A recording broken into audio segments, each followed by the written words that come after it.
EBS 칼럼.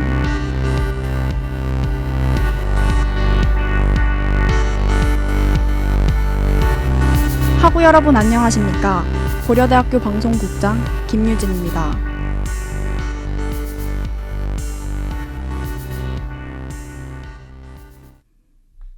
김치를 먹지 않는다고 보육교사가 4살배기 뺨을 때린 사건, 다들 알고 계신가요? 바로 인천 어린이집 아동 폭행 사건입니다. 인천 어린이집 폭행 사건은 올해 1월 인천 연수구의 한 어린이집 보육교사가 밥을 먹던 중 김치를 남겼다는 이유로 4살배기 여자아이를 폭행한 사건인데요. 당시 이 교사가 어린이의 뺨을 강하게 때려 넘어뜨리는 CCTV 영상이 공개되면서 사회적으로 큰 파장이 있었고, 이후 이 교사는 아동학대 범죄의 처벌 등에 관한 특례법 위반과 폭행 혐의로 기소돼 징역 2년을 선고받았습니다. 이 사건을 포함한 많은 어린이집 내의 사건 때문에 이후 어린이집에 CCTV 설치가 의무화됐습니다. 학대는 없는지, 급식 위생은 괜찮은지 등을 살펴보기 위해서인데요. 그런데 과연 이 CCTV가 있더라도 만약에 영상이 사라져버렸다면 어떻게 해야 할까요? 실제로 한 유치원에서 아동학대 사건이 찍힌 CCTV 영상이 사라지는 일이 발생했습니다. 지난달 경기도 한 유치원의 복도 모습입니다. 6살 어린이가 교사 손에 끌려가다 넘어집니다. 그런데도 다시 거칠게 잡아 일으키는 교사. 그냥 데려간 게 아니라 끌려갔다고 그러면서 팔을 잡고 흉내까지 내더라고요. 실내에선 아이를 밀치는 듯한 행동도 보입니다. 그러나 CCTV에 촬영된 화면은 여기까지. 이 밖에 허벅지를 차는 등 갖가지 학대 행위가 CCTV에 찍혀 있었다는 게 부모의 말이지만 관련 영상은 갑자기 모두 사라져버렸습니다. 문제될 것 같은 영상을 일부러 지운 게 아니냐는 지적에 유치원 측은 저장 장치가 고장났다고 말합니다.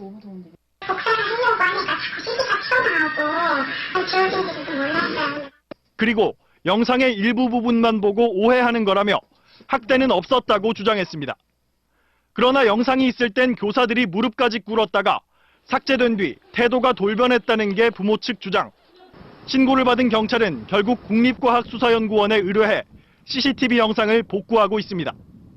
끊이지 않는 아동학대 논란으로 이제 교실 안까지 CCTV가 설치된 유치원은 35% 선에 이르렀습니다. 그러나 이처럼 촬영된 영상이 지워져 버린다면 또 대책이 없습니다. 어린이집과 달리 유치원의 경우엔 CCTV를 삭제했을 때에 대한 처벌 규정이 명시되어 있지 않기 때문입니다. MBC 뉴스 이재문입니다. 보안 전문기업 ADT 캡스는 자사 현장 출동 대원 약 1,000명을 대상으로 보안 핵심 이슈에 대한 설문조사를 벌인 결과 올해 가장 안타까웠던 보안 관련 사건 사고로 응답자의 절반인 47%가 인천 어린이집 아동 폭행 사건을 꼽았다고 지난달 8일 밝혔습니다. 보안 요원들은 CCTV 설치 등 보안이 절실히 필요한 곳이 어디냐는 질문에도 42%가 어린이집과 유치원을 꼽아 이달 시행되는 어린이집 CCTV 설치 의무화와 전문 모니터링을 지지하는 입장을 보였다고 전해집니다. 보건복지부는 어린이집의 질을 높이기 위해 2006년부터 어린이집을 평가해 우수한 곳을 인증해주는 어린이집 평가 인증 제도를 시행 중인데요. 정부가 우수함을 평가, 인증한 어린이집을 불시에 확인 점검한 결과 즉시 재인증할 수 있는 대상이 3.8%에 불과한 것으로 나타났습니다. 올해 초에 일어났던 인천 어린이집 사건 이후에도 나아지는 모습이 보이지 않는 것이죠. CCTV가 설치된 이후에도 아동학대 사건 발생 수가 많이 줄어들지 않는 것, 그리고 CCTV만 설치하면 괜찮을 줄 알았지만 어쩌면 의도적으로 이 CCTV의 영상을 지울 수도 있으며 그에 대한 처벌이 아직 이루어지지 않은 것 또한 문제라고 생각합니다. 하지만 그 중에서도 가장 심각한 문제라고 생각하는 것은 바로 CCTV를 달 수밖에 없게 했던 어린이집과 유치원의 교사들인데요. 과연 그들이 정말 아이들을 사랑하고 아이들의 의견을 존중하며 교육적으로도 문제가 없는지에 대하여 의문이 듭니다. 어린 아이들만을 대상으로 일어나는 사건도 있지만 최근 한 고등학교의 급식 비리가 밝혀지면서 큰 파장을 불러온 사건도 있었죠. 서울 소재의 충암중고등학교가 식용유와 쌀 등 식재료를 빼돌려 4년간 4억 1천여만 원의 급식비를 횡령하고 저질 급식을 한 사실이 서울시 교육청 감사 결과 드러난 일입니다. 식용유는 10통이 들어오면 4통을 빼돌리는 바람에 식용유가 새카맣게 변할 때까지 몇 차례나 반복해서 튀겼다는 조리원의 증언까지 나왔습니다. 식자재 빼돌리기, 허위 비용 청구하기 등의 수법으로 4억 원 넘게 횡령한 것인데요. 서울교육청은 이 학교의 전 교장 박모 씨와 전 이사장, 행정실장 등 18명을 횡령 혐의로 검찰에 고발했지만 학교 측은 이를 부인하고 있습니다. 납품받은 식용유를 빼돌리고 남은 기름이 새까맣게 될 때까지 재탕, 삼탕 사용했다는 지적에 대해선 재탕은 했지만 삼탕은 안 했다는 주장이고 용역업체에 맡겼다고 했던 급식 배송이 실제로는 학교 조리원들 몫이었다는 지적에는 조리원은 배송 지원만 했다고 반박했습니다. 오히려 충암고 측은 교육청이 명예를 훼손했다며 관련자들을 고발하겠다고 맞서고 있습니다. 그나마 충암중고의 급식 참사는 지난 5월 급식비를 내지 않은 학생들에게 충암고 교감이 폭언을 한 사실이 알려져 시교육청이 감사에 들어가면서 세상에 드러날 수 있었습니다.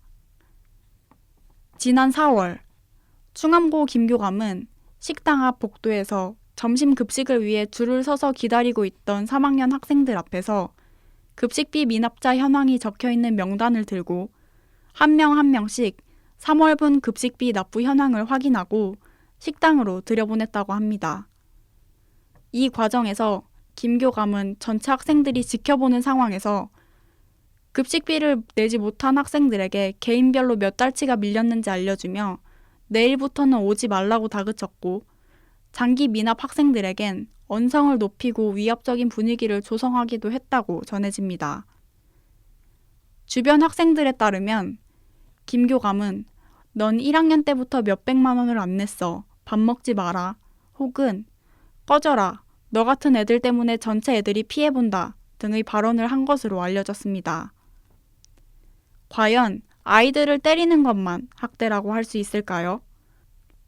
폭언을 통해 아이들의 마음에 상처를 주는 것 또한 학대라고 생각하는데요.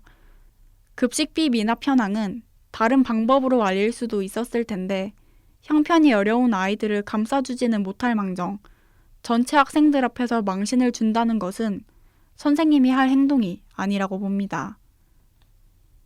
어린이집과 유치원, 그리고 이번에 알려지게 된 고등학교의 급식 비리까지 과연 그들을 진정 교육자라고 할 수 있을까요?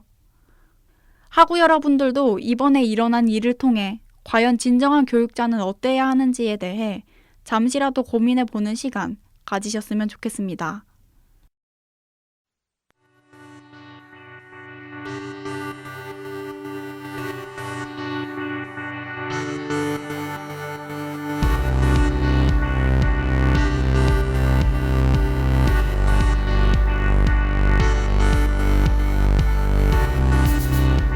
이상으로 KDBS 칼럼을 마치겠습니다. 지금까지 고려대학교 방송국이었습니다.